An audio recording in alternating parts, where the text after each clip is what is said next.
It is 2 in the morning. You have already checked the clock on your nightstand 3 times. Tomorrow is important. Maybe it is the biggest meeting of your entire month, and you know you need your rest. You shift your pillow. You adjust the blanket. You close your eyes. But the more you beg your mind to sleep, the wider your eyes become. Every time you order your body to relax, your heart beats just a little faster. This isn't a random case of insomnia. Your mind isn't broken. You are simply experiencing a hidden law of human nature, one that quietly sabotages almost every area of your daily life. And by the time this video ends, you will realize you are making this exact mistake almost every single day. You will finally understand that sometimes effort doesn't build the bridge, it burns it. We are all raised on a simple American promise. We are taught that if you want something bad enough, you just work harder to get it. Push through the wall. Impose your will on the world. But here is what nobody tells you. There is a massive category of life where this exact belief becomes your ultimate enemy, where trying is the very thing blocking you from success. Think about a recent first date with someone you really liked. You wanted the night to go perfectly. You wanted to be charismatic and naturally funny.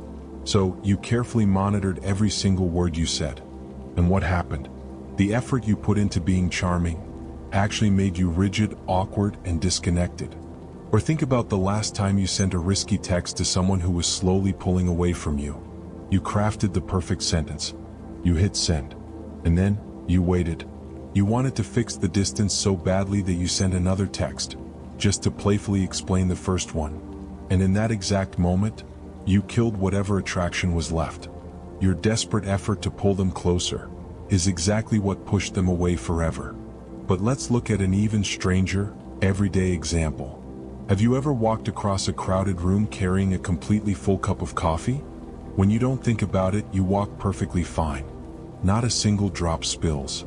But the exact moment you look down and tell yourself, "Do not spill this coffee," your wrist stiffens. Your steps become heavy and unnatural. And suddenly, the hot liquid is splashing over the edges onto your hand. The physical effort to stay steady is exactly what made you shake. Quicksand doesn't pull you under. It is your own frantic struggle to escape that drags you down. But there is one place where this law becomes even more dangerous, and it has to do with how your brain is fundamentally wired. In one famous experiment, researchers brought average people into a room. They gave them one impossible instruction. Think about anything you want. Just don't think about a white bear. Keep your mind entirely clear of it for 5 short minutes. Almost no one could do it. The bear appeared instantly and stubbornly refused to leave. Here is the hidden psychological mechanism nobody talks about. To check if you're not thinking about a bear, you have to think about the bear. Your mind traps itself in an endless surveillance loop. And this brings us to a terrifying realization. The problem isn't your lack of effort. You are just fighting the wrong enemy. When you force a natural human ability, you completely break it. Sleep, charisma, creativity, and fluid movement. These live in a part of you that does not take direct orders. Tell yourself not to be nervous before speaking in public, and you instantly invite the nervousness in just to check if it left. Professional athletes know this trap better than anyone. In the gym and on the court, they call it the yips. A veteran basketball player has made 10,000 free throws on pure muscle memory, but in the final seconds of a championship game, the pressure violently spikes. Instead of trusting his training, his anxious brain suddenly takes over and manually pilots his hands. The moment conscious thought steps in to supervise a movement, the skill shatters. The writer Aldous Huxley called this the law of reversed effort. The harder your conscious will strains toward a state, the less likely it is to ever arrive. And this is where the stakes of your life reach their absolute highest. Because we don't just do this with sleep or coffee or text messages. We do this with our very identity. Think about the modern pursuit of happiness. The people who obsessively track their mood, who read endless self-help books trying to force themselves to feel joyful, often find themselves to be the most miserable people in the room. The harder they try to grab happiness by the throat, the faster it suffocates. They perform a perfect, heavily filtered version of their lives for the crowd, exhausting themselves to maintain an illusion. They completely miss the quiet joy that only arrives when you finally stop trying to be impressive. So if trying harder guarantees failure, what do you actually do? Long before modern science built laboratories, an ancient philosophy mapped out the exact escape route. We usually think of Stoicism as pure mental toughness. We picture a stone-faced warrior gripping the steering wheel of his life as hard as he possibly can. But the true secret of the Stoics is the exact opposite. It is the profound paradox of surrender. Epictetus didn't teach men to conquer the world. He taught them that trying to conquer the world is exactly what makes you a slave to it. When you desperately cling to a specific outcome, like landing a dream job or making someone love you, you willingly hand your peace of mind over to pure chance. Here is the truth that changes everything. Anxiety is the heavy tax you pay for demanding control over reality.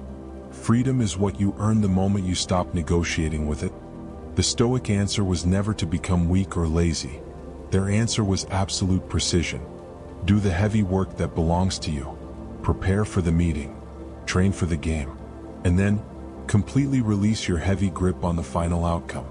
Because the moment you stop violently demanding a reward from the world, that exact reward naturally gravitates toward you. You are no longer standing in your own way. So how do you physically apply this when panic strikes? Next time you tense up during a difficult conversation, when your chest tightens and your jaw locks into place, do the exact opposite of your animal instinct. Don't push harder into the friction. Take one slow exhale. Physically drop your shoulders. This is not a sign of surrender. It is a tactical maneuver. You are calmly stepping out of the way so your natural competence can finally take the wheel. Somewhere in your life right now, there is a knot you are pulling entirely too tight. A massive goal you are suffocating with your own desperation. An identity you are exhausting yourself to maintain. But what if you were completely wrong about what it takes to win? Tonight, when it is 2 a.m, when you find yourself staring at the dark ceiling, feeling that deeply familiar anxiety creep into your chest, don't fight it. Don't aggressively force your eyes shut. Stop demanding that sleep must arrive on your schedule. Just observe the dark room and let go of the burning need to control the next minute. Let the heavy stillness simply wash over you. Maybe you've spent years of your life trying harder, when all along, the only way to truly hold on to your life is to finally open your hands.